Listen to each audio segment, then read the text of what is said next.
स्वागत है आप सभी का गायत्री पीजी कॉलेज साचोर की ऑनलाइन क्लासेस में।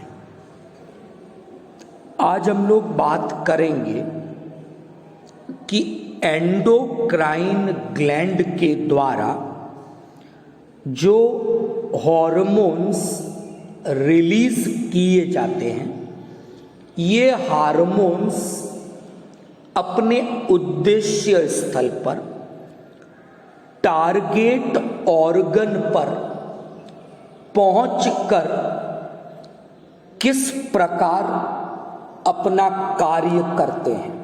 तो आज का जो टॉपिक है वो है mode of hormone action, hormone के काम करने का तरीका।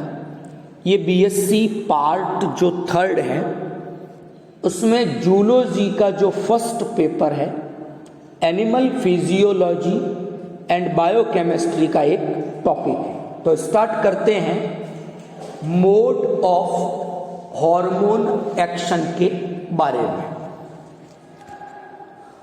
अगर हम विभिन्न प्रकार की अंतःस्त्रावी ग्रंथियों के द्वारा स्त्रावित होने वाले हार्मोनों की अगर बात करते हैं तो ये हार्मोन्स ब्रॉडली, मोटे रूप से इन हार्मोन्स को 2 कैटेगरीज में डिवाइड किया गया है। पहले प्रकार के वो हार्मोन हैं जो इजीली वाटर में सॉल्यूबल हो जाते हैं, यानी ये हार्मोन्स हाइड्रोफिलिक हार्मोन है, वाटर लविंग हार्मोन्स है, जल स्नेही हार्मोन है। अगर कोई हार्मोन हाइड्रोफिलिक है, वाटर लविंग हार्मोन है, तो सिंपल वो ब्लड में डिसॉल्व हो जाएगा, उसी प्रकार उसका ट्रांसपोर्ट हो जाएगा और वो अपना काम करेगा। जैसे एड्रिनल ग्लैंड के मेड्यूला वाले भाग के द्वारा एपिनेफ्रिन और नॉर एपिनेफ्रिन जो रासायनिक रूप से कैटेकॉल एमीन्स हैं, इस कैटेगरी के हार्मोन हैं। इसके अलावा जो हार्मोन प्रोटीन प्रकृति के हैं, इंसुलिन हो गया, ग्लूकेगॉन हो गया, ये सब हाइड्रोफिलिक हार्मोन की कैटेगरी में आते हैं। दूसरी मैं बात करूंगा, वो अपन बात करेंगे ऐसे हार्मोन्स की जो पुअरली वाटर में सॉल्यूबल है, यानी ये ब्लड में डिसॉल्व नहीं हो सकते। तो ऐसे जो हार्मोन्स होंगे दे आर लिपिड सॉल्यूबल, ये लिपिड में सॉल्यूबल है। तो ये हाइड्रोफिलिक नेचर के हुए, हाइड्रोफोबिक नेचर के हुए। इन हार्मोन्स के लिए हम कैटेगरी काम में लेते हैं लाइपोफिलिक हार्मोन। और ये जो लाइपोफिलिक हार्मोन्स हैं इसमें बेसिकली स्टीरॉइड्स हार्मोन को सम्मिलित किया गया है। तो जो भी स्टीरॉइड्स हार्मोन है, जैसे टेस्टिस ओवेरी के द्वारा जो सेक्स हार्मोन्स बनते हैं, एड्रिनल ग्लैंड के कॉर्टेक्स वाले भाग से जो एल्डोस्टेरोन, मिनरलोकॉर्टिकॉइड्स, इस तरह के जो हार्मोन्स बनते हैं वो बेसिकली लाइपोफिलिक हार्मोन है। तो अभी 2 बातें डिस्कस की कि एंडोक्राइन ग्लैंड्स के द्वारा जो हार्मोन्स रिलीज किए जाते हैं, केमिकली वो एमिनो एसिड के डेरिवेटिव्स हो सकते हैं, वो पॉलीपेप्टाइड प्रोटीन नेचर के हो सकते हैं, ग्लाइकोप्रोटीन हो सकते हैं, स्टीरॉइड हो सकते हैं, कैटेकॉल एमीन्स हो सकते हैं। लेकिन बेसिकली ब्रॉडली हमने इन्हें 2 कैटेगरी में डिवाइड किया। अगली स्लाइड में आप इसे और इजीली समझ पाओगे। हाइड्रोफिलिक की बात करूं, मैंने एग्जांपल्स दिए थे कैटेकॉल एमीन का और प्रोटीन प्रकृति के जो हार्मोन हैं। ये सेकेंडरी जो मैसेंजर सिस्टम है, अभी डिटेल पढ़ेंगे। मतलब हार्मोन खुद प्राइमरी मैसेंजर की तरह काम करेंगे और फिर एक सेकेंडरी मैसेंजर सिस्टम बनाएंगे और फिर अपनी एक्टिविटी परफॉर्म करेंगे। वो वाटर लविंग हाइड्रोफिलिक हार्मोन्स हैं। दूसरी मैं बात कर रहा हूं लाइपोफिलिक की, बेसिकली स्टीरॉइड और थायराइड के T3 और T4 हार्मोन, यानी एमिनो एसिड के डेरिवेटिव्स और स्टीरॉइड के। इनकी हम बात करते हैं तो क्या करते हैं, वाटर में तो डिसॉल्व थे नहीं है, तो ये क्या करते हैं, न्यूक्लियस पे जाके अपना काम करते हैं, जहाँ जीन है, जीन पर अपनी एक्टिविटी शो करेंगे और उस प्रकार से अपना फंक्शन परफॉर्म करते हैं। तो यहां तक हमने एक चीज क्लियर की कि जो हार्मोन है ये अपनी एक्टिविटी, ये अपना काम दो अलग अलग तरीकों से करेंगे। यानी हाइड्रोफिलिक हार्मोन के काम करने का तरीका अलग है, लाइपोफिलिक हार्मोन के काम करने का तरीका अलग होता है। ओके, अब डिटेल डिस्कस करेंगे। मोड ऑफ हार्मोन एक्शन की जब बात करते हैं तो दो हाइपोथेसिस हम काम में लेंगे, दो मैकेनिज्म हैं।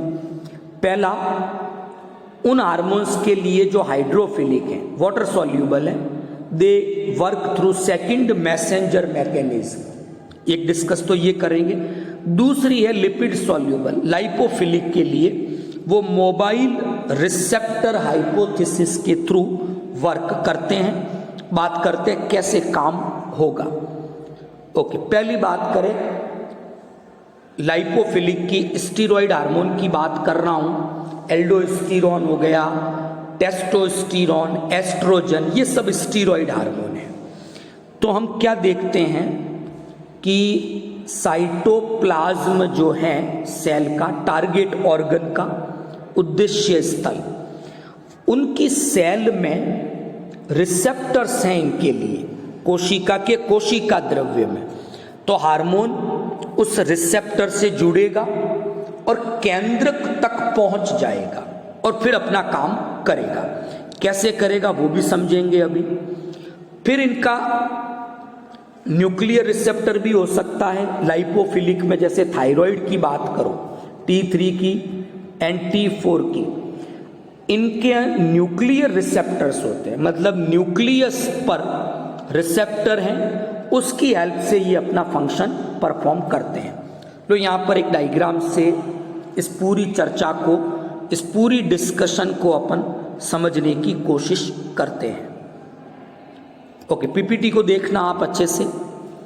ये कोई एक एंडोक्राइन ग्लैंड है, कोई भी हो सकती है, थायराइड हो सकती है, पैनक्रियास, टेस्टिस, ओवेरी, कोई भी है। एंडोक्राइन ग्लैंड ने अपना हार्मोन रिलीज किया। ये हार्मोन, ये टारगेट जो सेल है, ऑर्गन है, यानी उद्देश्य अंग तक पहुंच गया। वहां पर रिसेप्टर है इसके लिए, तो ये उन रिसेप्टर के साथ बाइंड हो जाएगा, ग्राही अणु है इसके लिए। तो प्लाज्मा झिल्ली जो है उद्देश्य अंग की कोशिकाओं की, उस प्लाज्मा झिल्ली में रिसेप्टर थे, उनके साथ ये बाइंड हुआ।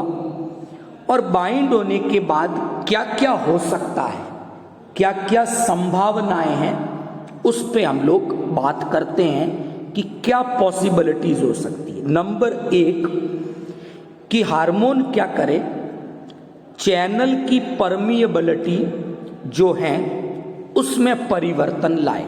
हम देखते हैं कि प्लाज्मा मेम्ब्रेन में जब हमने नर्व की फिजियोलॉजी पढ़ी थी तो वहाँ चैनल्स की बात की थी। तो या तो हार्मोन रिसेप्टर से जुड़कर मेम्ब्रेन में जो चैनल्स हैं उसमें चेंजेस लाएंगे, और चेंजेस आने से परमिएबिलिटी चेंज होगी, पारगम्यता परिवर्तित हो जाएगी। ऐसा कोई परिवर्तन हो सकता है। नंबर टू, सेकंड मैसेंजर का काम कर दे, जैसा हमने बात की थी हाइड्रोफिलिक हॉर्मोन्स के लिए, प्रोटीन प्रकृति के हार्मोनों के लिए, या फिर वो न्यूक्लियस में जो जीन है, डीएनए है, वहां पर जाकर अपना काम करे और नए प्रोटीनों के निर्माण को शुरू करे। तो इस प्रकार से बेसिकली हार्मोन अपना काम करते हैं। अब 1 बाय 1 हम बात करेंगे। लिपिड सॉल्यूबल है, लाइपोफिलिक हार्मोन है, तो उनकी एक्टिविटी कैसी होगी, और अगर हाइड्रोफिलिक हार्मोन है तो उनका मोड ऑफ एक्शन, उनके काम करने का तरीका कैसा होगा। नंबर 1, सबसे पहला काम क्या होना चाहिए? हार्मोन एंडोक्राइन ग्लैंड ने रिलीज किया। पहली चीज, थ्रू ब्लड, यानी ब्लड के साथ, क्योंकि डक्टलेस है, endocrine glands are ductless gland, नलिका विहीन है, खुद की पर्सनल कोई डक्ट वाहिनी नहीं है। तो थ्रू ब्लड ये अपनी सिंथेसिस साइट से टारगेट साइट तक पहुंचा, उद्देश्य स्थल तक चला गया। वहां पहुंचने के बाद रिसेप्टर्स हैं इसके लिए। इन रिसेप्टर की सहायता से हार्मोन जुड़ गया और बना हार्मोन रिसेप्टर कॉम्प्लेक्स। एक कॉम्प्लेक्स बन गया जिसमें रिसेप्टर है, हार्मोन है। और अब आगे क्या होगा? ये रिसेप्टर जो है वो अब इस हार्मोन को न्यूक्लियस तक पहुंचाने का काम करेगा। रिसेप्टर हार्मोन को न्यूक्लियस में छोड़ेगा और खुद रिलीज हो जाएगा, दोबारा काम आ जाएगा। स्टीरॉइड अगर हार्मोन थे तो वो जाते ही जीन पे अपना काम करेंगे और mRNA यानी जो ट्रांसक्रिप्शन की प्रोसेस है, बीएससी फर्स्ट ईयर में आपने अनुलेखन ट्रांसक्रिप्शन के बारे में पढ़ा होगा। ये ट्रांसक्रिप्शन की प्रोसेस एक पर्टिकुलर जीन के ट्रांसक्रिप्शन को बढ़ाते हैं और इस प्रकार mRNA बनते हैं। ये mRNA साइटोप्लाज्म में आएंगे और एक पर्टिकुलर प्रोटीन का निर्माण करते हैं। इस तरह से ये अपनी एक्टिविटी को परफॉर्म करते हैं। क्लियर? इस तरह से स्टीरॉइड हार्मोन का काम होता है। यहाँ पर किस तरह से काम है मैंने स्टेप बाय स्टेप लिखा है। यह हार्मोन्स था, जुड़ा किसी कैरियर के साथ या रिसेप्टर के साथ, कॉम्प्लेक्स बना, वो कॉम्प्लेक्स इसको न्यूक्लियस तक ले जाके छोड़ेगा, वो कैरियर खुद रिलीज हो गया। अब ये वहाँ डीएनए पे पहुंच के ट्रांसक्रिप्शन स्टार्ट करेंगे, जिसके कारण जीन का ट्रांसक्रिप्शन हुआ, साइटोप्लाज्म में आया, mRNA बना हुआ, प्रोटीन बनाया, और प्रोटीन है जो काम उसको करना है वो काम उस प्रोटीन के द्वारा किया जाता है। तो इस प्रकार से लिपिड सॉल्यूबल हार्मोन अपनी एक्टिविटी को परफॉर्म करते हैं। इस डायग्राम से भी आप इसको समझ सकते हैं कि ब्लड के अंदर यहाँ आप देख रहे हो ये हार्मोन है, स्टीरॉइड हार्मोन की बात कर रहे हैं, लाइपोफिलिक की। ये सेल की सरफेस पे एक रिसेप्टर है, हार्मोन रिसेप्टर से जुड़ा, हार्मोन रिसेप्टर कॉम्प्लेक्स बना। ये कॉम्प्लेक्स इसे न्यूक्लियस तक लेकर आया, खुद रिलीज हो गया और वापस अपनी जगह पे पहुंच गया। न्यूक्लियस में एंट्री के बाद हार्मोन ने डीएनए पे अपना काम किया, ट्रांसक्रिप्शन की प्रोसेस की।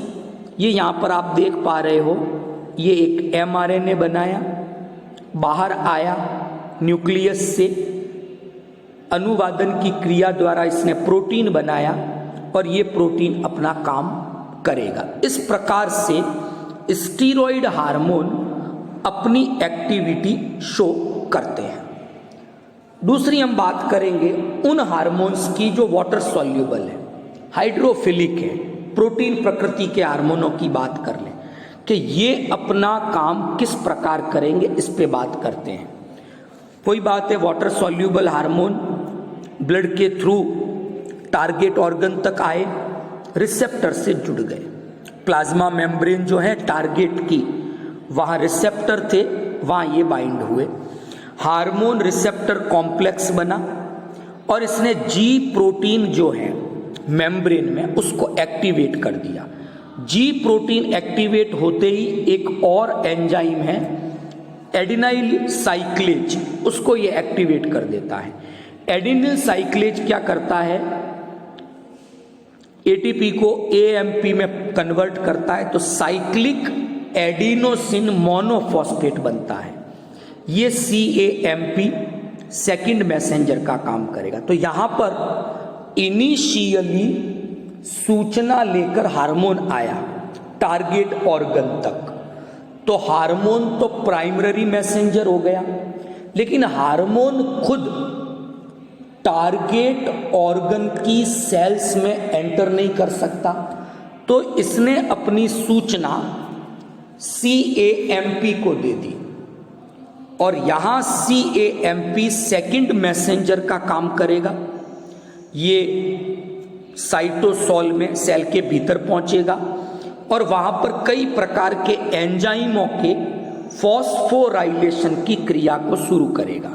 फॉस्फोराइलेशन होगा, परिवर्तन आएंगे और इस प्रकार ये अपना काम कर पाते हैं। कुछ स्टेप्स मैंने दिए, फॉस्फोराइलेशन की प्रोसेस के बारे में बात की, किस तरह से ये अपना काम करते हैं। तो आज हमने बात की बेसिकली हार्मोन की मोड ऑफ एक्शन की, कि जो हार्मोन है वो किस प्रकार एंडोक्राइन ग्लैंड से रिलीज होकर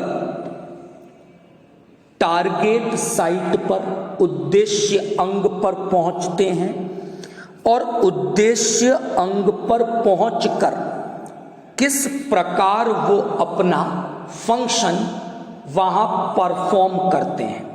तो यहां हमने दो कैटेगरी बना के स्टडी की कि अगर हार्मोन हाइड्रोफिलिक है, वाटर लविंग है, तो उसके काम करने का तरीका अलग होगा और उस हाइपोथेसिस को हमने नाम दिया सेकंड मैसेंजर हाइपोथेसिस।